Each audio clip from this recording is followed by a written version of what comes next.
Story, అసలు ఎందుకు ఈ స్టోరీ వచ్చింది, అసలు ఏంటి ప్రాసెస్ అనేది ఆయన అయితే మొత్తం ఎక్స్ప్లెయిన్ చేస్తున్నారు.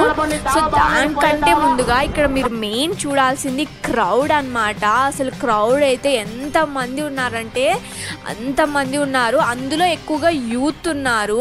సో యూత్ అయితే వాళ్ళు చాలా ఎనర్జెటిక్గా ఈ ఈవెంట్లో పార్టిసిపేట్ చేస్తూ మన కల్చర్ అయితే ముందుకు తీసుకెళ్ళిపోతున్నారు అనమాట. సో వాళ్ళు కూడా చాలా అంటే చాలా ఎనర్జెటిక్గా ఎంజాయ్ చేస్తున్నారు అనమాట. అలాగే ఎద్దులు కూడా అలాగే ఎంజాయ్ చేస్తున్నాయి. ఎందుకంటే కొన్ని పశువులు భయపడతాయి, ఇంత క్రౌడ్ను చూస్తే అవి కొంచెం భయపడితే బెదిరిపోతాయి కదా. బట్ ఆ ఎద్దులు అయితే అస్సలు భయపడలేదు, అవి చాలా స్ట్రాంగ్గా నిలబడినాయి, చాలా ఊపుతో అయితే ఊగిపోతున్నాయి. అవి కూడా చాలా అంటే చాలా ఫుల్ ఎనర్జెటిక్గా వైబ్లో ఉన్నాయి అన్నమాట. ఇంకో విషయము, పోలీసులు కూడా మంచిగా హెల్ప్ చేస్తున్నారు, ఎలాంటి ప్రాబ్లం లేకుండా వాళ్ళ సైడ్ నుంచి కూడా వాళ్ళన్నీ క్లియర్ చేస్తూ వాళ్ళైతే మనకి సపోర్ట్ చేస్తున్నారు